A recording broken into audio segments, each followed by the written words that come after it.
Hi, and welcome back to another edition of Sports Talk Philadelphia here on LaSalle TV. Yet again, I am not Andrew Albert. I'm Tyler Harper. Andrew Albert is currently out on assignment this week, so because of that, I stepped up, filling in as the host yet again. And here I am with a great panel of people here. We got Eric Mullen, Tom McIntyre, and Jordan Green coming back after a great first week on this show. Thanks, Good to have you back, Jordan. Glad to be back. All right. Speaking of good times, one of the best things about the beginning of spring is baseball's opening up, and each stadium gets its own opening day festivities. Now, normally this should be a great, joyous time, right? As you can see by the graphic, it was not a great time at Citizens Bank Park at opening day this past week. A 10-4 loss to the Milwaukee Brewers. It really hasn't been a great opening day these past few years for the Phils at the bank. The last time they won at the bank on opening day was 2011 against the Astros. Ryan Braun hitting 3 home runs, 7 RBI, and if we could look at the Daily News back cover from the next day, the Daily News always taking a humorous look at it's PEBs. Ryan Braun after the game citing his performance-enhancing boos, of course, after the game.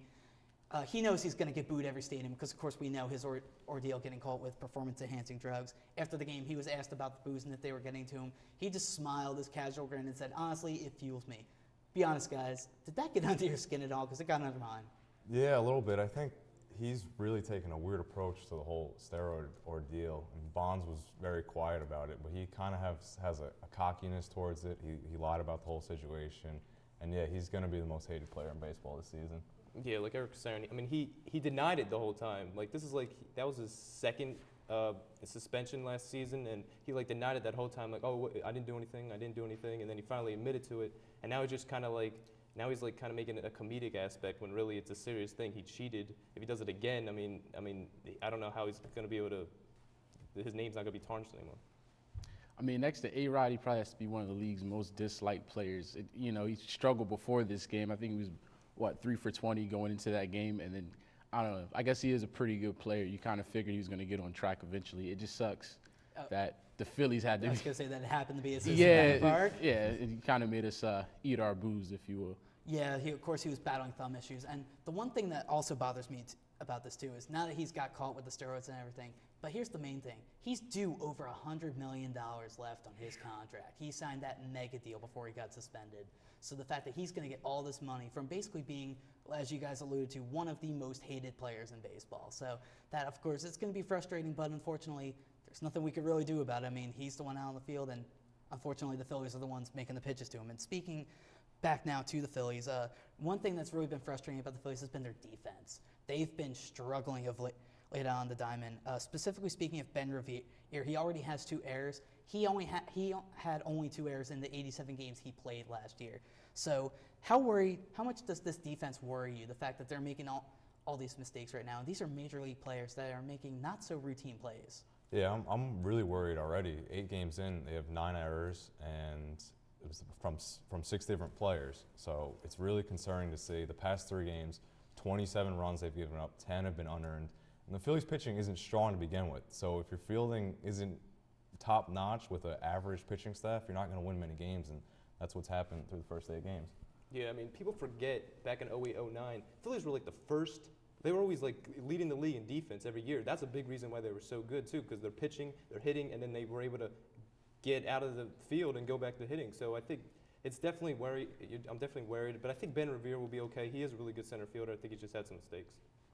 Yeah, I'd be worried. It's not going to get too much better as the season goes on. As those older players get tired legs, it's something to keep an eye on. It's not looking good. Yeah, I agree with that. But there is an area of good news, as Eric mentioned earlier. The pitching, although not that strong, might be getting better sooner rather than later. As we take a look at the graphic, Cole Hamels has been down in Clearwater. Of course, he's on the DL, working out the bicep tendonitis in his shoulder. He's been throwing in Clearwater. This weekend on Friday, he's going to throw 75 to 80 pitches. Guys, how comforting, how relieving does that sound, just to hear that Cole sounds like he's getting on his way to coming back? It's really huge because through all 4 pitches, first couple starts, each one has had a good one and a bad one, and that sounds like it's going to be an inconsistent season for all of them. Maybe Cliff Lee, he just had that one rough start, but Cole has really been their consistent pitcher that they turn to, their ace. And although last year he didn't have the ERA and the wins that he wanted to have, Phillies weren't a good team to begin with. So he says he'll need 2 more weeks. He wants to be able to throw 90, 95 pitches. So hopefully we'll see him back here in 3 or 4 weeks. Yeah, no, we need Cole back. I mean, desperately. He's shown over the years. I mean, that 09 year after that 08 World Series MVP was really down year 09. But ever since then, 010, 011, and then 2012 last year, he's really stepped up. He's really been that guy that you could rely on. And I want him just to get healthy. Don't try to rush back because it's a long season, and you want him so that when he gets back, he's not going to be hurt anymore. Yeah, he's been one of the better left-handed pitchers in the game over the last couple years. And you know what, Cole, one thing you can count on is his work effort. He's always training. He's really hard on himself. I'm a little worried he might rush back and, feel the pressure from the fans and the team to, come back. So, kind of like he said, it's probably a good idea that he, takes his time and make sure he's 100% so he's full go when he goes back. And you guys mentioned, of course, I believe it was Eric that mentioned, the pitchers have kind of been like one good, one bad so far. And what's been interesting about the Phillies year so far is the way the days have been split up with like the gap between the Texas series and Chicago series, and of course opening day being pushed back a day due to rain, is the fact that they've only had to use 4 starting pitchers so far. It's very interesting. This weekend, however, that's going to change, and a lot of people are saying it seems like Jonathan Pettibone is going to be the likely candidate to get called up from Lehigh Valley and be the 5th starter. Now, guys, he made some starts last season. He looked all right. Do you obviously you don't feel comfortable with that, but do you think that'll be a good cushion? Whereas Cole Hamels will be back at least they're saying end of April.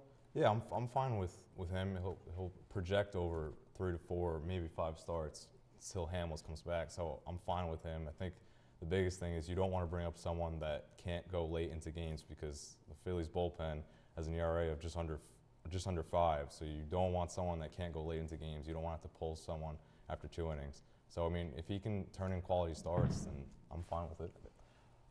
Yeah, I like Pettibone. I thought he had a really nice year last year. I mean, considering that was basically his rookie year. Until he got hurt, I mean, that was tough seeing him go down. But I think him coming in can really just be a good 5th starter. I mean, you're not asking him to be your number 1 guy. You're not asking him to be a top guy on the rotation. So I think he can step in well for the time being. Yeah, I'm okay with that. I think the starting rotation can be a real strength. Kendricks is playing pretty well. Like we said, Hamels is gonna come back eventually. So I'm okay with that. It's not like we're asking him to be one of the guys who's gonna be facing off with guys of a similar caliber. And like I said, Kendricks is playing pretty good ball. So Hamels comes back, we'll have to see what that lineup looks like. Mm-hmm. And another veteran that's been out at least the first couple home games due to the flu of all things is Chase Utley. And we were talking before the show that it's kind of funny that Chase Utley of all people was out with the flu because as he actually arrived at the ballpark opening day and got sent home by Ryan Sandberg saying, you don't look good enough. But we all know Chase's work ethic over the years. Unless he has like a crippling injury, he wants to be on that field. We've seen the camera on him during days off when he's just in the dugout. He does not look happy. So, I mean, it's only 2 games, and they stayed in the second game against Milwaukee the other night. But how much does the absence of Chase Utley, how much do you think that's been hurting them at home so far? It's been hurting them because they've had to readjust their lineup so much. I mean, the Phillies don't need Chase to play 150 games. They need him around enough. And what you're seeing early on is the lineup is having a tough time adjusting, and they moved Chooch down to the 3rd spot. So we'll see going forward, but he's definitely an integral part of their lineup. Yeah. Seeing Chase go down for this long is really shocking. I mean, especially when you're talking about the flu, it's not even an actual injury. So, you want him to get healthy. I mean, this is this time of season where sickness is going to come, but you need him on the field. He's been playing really well, and last year he had I think he came back healthy after his injury and really played a really solid season. So if you can get another solid season from Chase this year, it could really help the Phillies moving forward. Are we sure it's not paternity leave or anything of that matter? I don't know. I mean, Chase has been playing pretty well so far. It's not. I'm not too worried about it. I think it might be for the betterment of the team if some of these older guys take a few games off here or there. It's not the best for the chemistry, but you get some reps for the substitutes and the young guys while the older guys get rest. So over the long haul, it might not be a bad thing to rest some of these guys.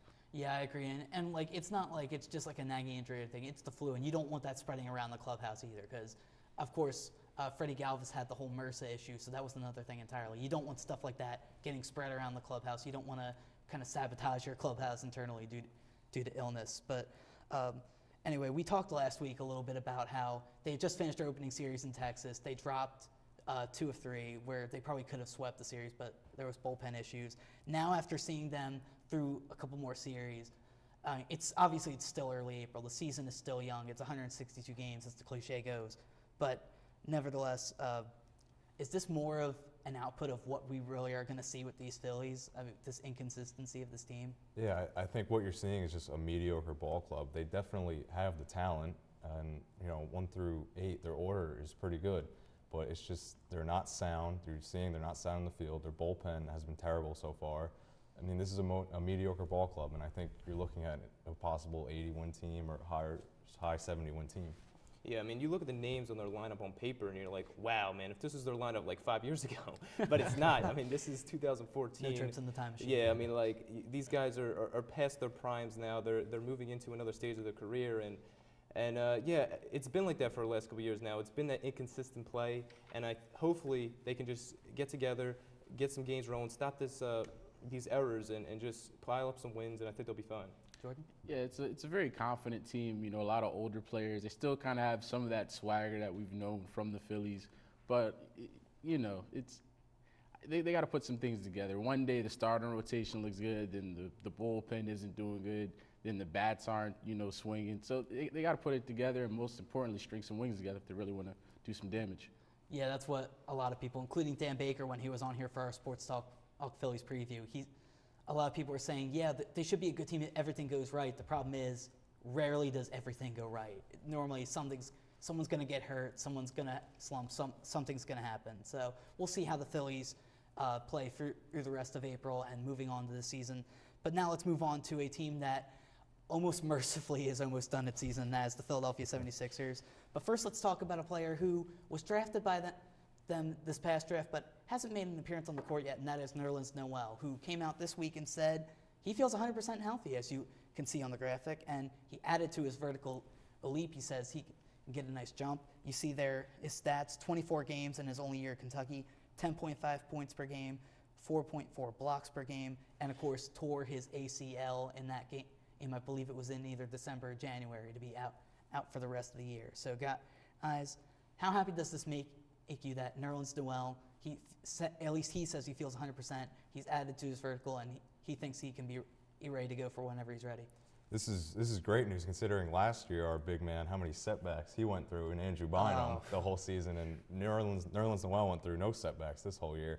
He added 3 inches to his vertical. All the players are raving about him in practice. We're not going to see him at the end of the year because there's really no point of him playing the final 4 games. But the Sixers are playing in both Orlando and Vegas summer leagues this summer. So we'll have a reason to actually watch NBA Summer League this year. But, yeah, I'm very excited to see him.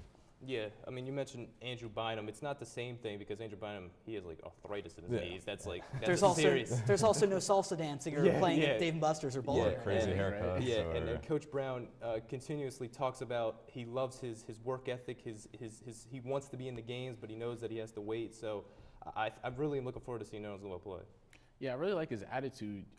It's evident he's been working hard. They say they've restructured his jump shot, something he really didn't have in college. And he's put on 20 pounds since he got drafted. He's no secret he's a pretty skinny guy. Mm-hmm. So I think it's a piece they could build around.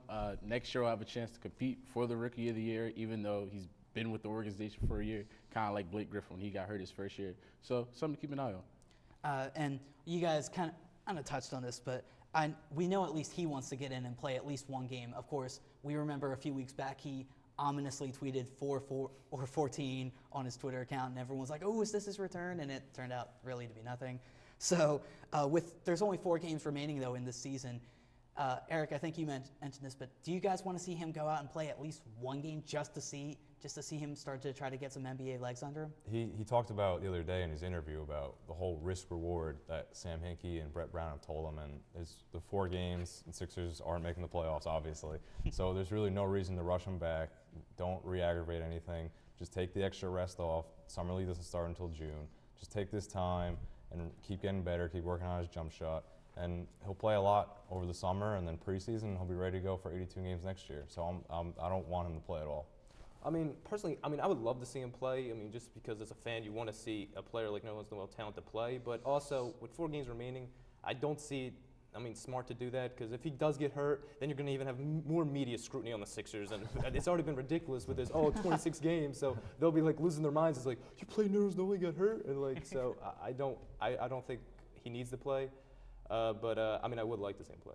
Yeah, I mean, as hard as he's trained, there's nothing like game shape. You're only getting game shape from playing games. And he hasn't played all year. He hasn't played in, a year and a half now. It's been a while. So we know how hard he plays. The last thing we want is to see him get hurt on a chase down block or something of that nature, like how he tore his ACL the first time. So if I'm Sam Hinkie, I'm not letting it happen. Yeah, it's true. Or I don't know. But, I agree with you guys. I think he should really be sitting out. Obviously, you can wait till the summer league to get his sunroom. I just want to see that Will Smith flat top haircut go that's in. cool. Right? I mean, you were speaking of crazy haircuts, but that's actually really nice. Anyway, moving on to the draft, which seems like it's been all we've been talking about with the Sixers recently. Let's take a look at the graphics. CBSSports.com listed top 20 rankings of players, should they declare or not. Of course, you see the usual suspects up there: Wiggins, Embiid, Parker, Randall, Orla, so on and so forth. Now, of course, Parker's still up in the air. We don't know whether or not he's staying in school or to try to avenge the early exit of Duke, or whether or not he decides, you know what, I'm going to go to the pros, I'm going to make my living. Really, and it comes down to this. We've said his name a lot, of course, Andrew Wiggins. Is he the guy? Is he the guy? I mean, we've mentioned Sixers fans already making customized Wiggins jerseys already. Does he have to be the guy? Can there be better substitutes? As we figure if Parker stays in school, Wiggins is number one, right? Yeah, I think he's the guy. I don't think it'll be detrimental if they don't get him, but he is the guy for this year, and he's still developing offensively, but I compare him to Paul George, and a lot of people have, in that his defense is so far ahead of his offense, but his offense is going to come along. He's the best player in this draft, and Parker applied for housing. It doesn't mean that he's definitely going to stay, but he's considering it. He's a really good kid. I think he'll stay at Duke.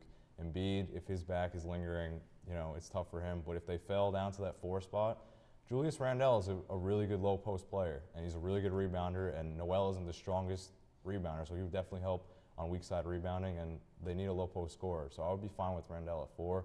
But if you don't get Wiggins, he's a superstar. Randle is just a star. Wiggins is going to be a superstar. Yeah, I mean, I think all the reports say Sixers, Sam Hinkie, they want Andrew Wiggins as their top guy, then it goes Jabari Parker. But it doesn't look like the strong things are pointing to Jabari's not coming out. So Andrew Wiggins is the guy, but if we don't get him, we got to get somebody else. So Julius Randle, like you said, possibly a Dante Exum, even though he's a point guard, and I don't even know. He's played overseas, so I don't know if they're going to try to do that. And then possibly now Joel Embiid has declared, even though we do have Nerlens Noel, Embiid is a great talent if they can get him. Yeah, I mean, there's a lot of different options. Like we said, if they don't get Wiggins, they've got to get somebody. And honestly, whoever they get is probably going to improve this team a lot. Yeah. Let's face it. So now we move on to a team who doesn't really need much improving because they're in the playoffs. I, of course, speak of the team that shares that building with the Sixers. The Philadelphia Flyers have clinched their playoff spot the other night with a win over Florida, a dominating win to say the least. Let's take a look at the graphic to see really how the Flyers season evened out over time. Of course, you guys remember they started out 1-7 on the year. We, of course, know the story. Peter Laviolette fired 3 games in. Not a lot of people were fans of that move, but then they were able to get on a roll. They missed the playoffs last year in the lockout-shortened season, but they were able to pull everything together. Claude Giroux leading the way, leading the team in points, and they got a playoff spot. So now it's just a matter of seeding. Guys, kind of take us through a certain aspect of what really got the Flyers here, because they kind of have an up and down road, but lately they've really been making this surge and really been showing that they could play with some of the best teams in the league. They really bought into Craig Berube defensive system, and last year their defense was a definite struggle, so they bought into that struggle, and Claude Giroux, as we showed, he's 4th in the league in points and 2nd most points since December 11th, only trailing Sidney Crosby. So he's really propelled this team, and they all kind of have just fed off his energy. And I'm excited to see if they have 7 players with 20 or more goals, and I'm excited to see in the playoffs if everyone struggles and he doesn't. We'll see that. Yeah, I mean Claude Giroux, Hartnell, these guys are the main guys that have made this thing go along. But I think that getting Andy McDonald really helped this defense, really put Luke Shen with a guy that could really complement him, and I think that's really improved their defense. And moving forward, I mean, I think that's going to be big going to the playoffs. I could definitely help them out. Yeah, I think they just got motivated. At the right time. I think that's what's most important in most sports playoffs. As you know, you get hot at the right time. I think they started to play a little bit harder. their chemistry is obviously better, but the energy that they're playing with, I think that's what it comes down to. I wasn't a fan of the Laviolette firing, but you can't argue with the results. I agree. And you speak of energy, and really where the source where that energy is coming from is Captain Claude Giroux, who back on October 21st, when his team was struggling, nothing was looking good, the media was kind of getting on him, he said, quote, "We'll take it game by game, and we'll make the playoffs." He said this back in October, and look at where his team is right now. I mean, you really got to give it to Claude Giroux in terms of his leadership, right? Because, of course, and this team buys into him. Scott Hartnell was quoted a couple weeks ago when they had at that nice winning streak as saying that Claude's the man, that if he gave an order for the rest of his team to follow him to the Ben Frank Anchor Bridge and jump, they'd follow him. They'd do it because they buy into him as a leader. So really talk about like how he's kind of evolved over time and become that leader. Yeah, and when he made that comment, everyone kind of made fun of him, and they said this team isn't a playoff team. And 7 games in or 14 games in, he only had 7 points, and you just see as he goes, the Flyers went, and the fact I think also that he didn't make Team Canada also really propelled his season this year. Yeah, like Eric was saying, Team Canada, really after that, you saw all the teammates, you saw the coaches, and everyone saying, like, I can't believe he's not I heard Ed Snyder say this is terrible that he wasn't selected on the team, and I think that put even more fuel to the fire for him, like, okay, you don't think I'm that good? Okay, then we're just going to go out and play amazing and help this team get to the playoffs. So, yeah, it's definitely been awesome to see Claude Giroux play like this. Yeah, I think him missing the cut may have been the best thing that happened for this team. Obviously he's not tired down from the Olympics. He's more motivated. You can't argue with the results. He's backing up what he said. That's something a lot of these, the Phillies haven't been doing. We hear talk all the time, and, we're just like, oh, well, sure and behold, they're in the playoffs now. I don't think anybody saw it coming. All right, and after clinching that playoff spot, it seems that everyone in the organization, when asked, all right, well, now they've got a few games left, they're like, well, we're going to continue doing what we're doing. We're going to put our foot on the gas pedal because obviously they want the best seeding possible. They want to try to get home ice advantage if they can swing it. Is that really the best option, or do you think they should kind of be, not fall back per se, but be like, you know what, we're in the playoffs, we know we have the momentum, let's rest some key guys here and there to kind of keep our legs fresh for the playoffs? Yeah, what scares me most around this time, and this is in every sport, is coaches are faced with this, do I rest my vets or should I keep going? And I think the Flyers should just keep going. They want the best seeding possible. If they can get that 2 seed in the Metropolitan, then they can avoid the Bruins until the Eastern Conference Finals. I'd much rather play Pittsburgh in the second round. So yeah, I would definitely keep playing and carrying the momentum. Yeah, I think hopefully no one gets hurt. Obviously, you just want everybody to stay as healthy as possible for these last couple games, and hopefully go into the playoffs strong and ready to play whoever that they play.